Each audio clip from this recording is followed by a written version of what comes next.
سلاکار وزیر والي محمد ګلام منګل وایي ژورنالیزم سپېڅلی مسلک دی او دغه مسلک مسؤلین دي د سپېڅلتیا له مخې ملي ګټو ته په درنښت خپل راپورونه په بېپارې ډول جوړ ولس او حکومت ته دې وړاندې کړي. نوموړي تېر ماښام د جلال آباد په شاهي ماڼۍ کې د ختیځ زون لسګونه ژورنالستانو سره ناسته درلوده.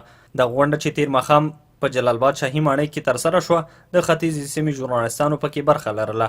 د ژورنالستانو په استازیتوب په ختیځ زون کې د بي بي سي، تهران غږ، یک ټلویزیون، ژوندون ټلویزیون، مشال لاډي او یو شمېر نورو د خپلو خبرو پر مهال خپلې ستونزې او وړاندیزونه شریک کړل. دوی غوښتنه وکړه چې ژورنالستانو سره د ملاتړ کمیټې او پریس کلب په جوړولو کې همکاري وشي. د ادارو د مسؤلینو، ولسوالانو او نورو له لارې پر وخت د کره معلوماتو د ورکړې بله غوښتنه وه چې ژورنالستانو د خپلو خبرو پر مهال شریکه کړه. دوی دغه راز وویل رئیسان دې د خپلو فعالیتونو د انعکاس په موخه مطبوعاتي کنفرانسونه برابر کړي ترڅو وکولی شو ولسونو سره په هره برخه کې معلومات شریک کړو.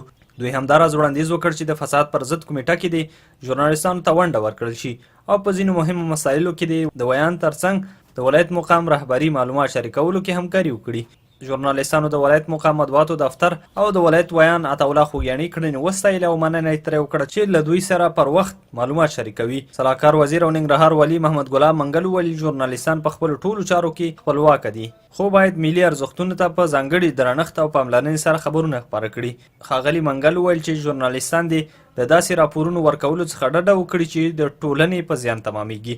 نوموړي ژورنالستانو ته د امنیت خوندیتوب ډاډ ورکړ او زیاته کړه چې د ولایت ویان ته یې پوره قانوني صلاحیت ورکړی او کولی شي چې په ټولو مسایلو کې رسنیو سره بشپړ معلومات شریک کړي. د وویل چې د پریس کلب جوړېدو لپاره به د بودیجې پیدا کولو سره سم اجرات ترسره کړي. والي وویل ننګرهار ته په قوي عزم راغلی یم او غواړم چې ننګرهاریانو ته ښه خدمت وکړم. د ژورنالستانو ته ډاډ ورکړ چې هیڅکله به په مسلکي لیکنو او نیوکو خوابدی نه شي چې د ژورنالیزم د سپېڅلي مسلک د اصولو مطابق لیکل شوي وي.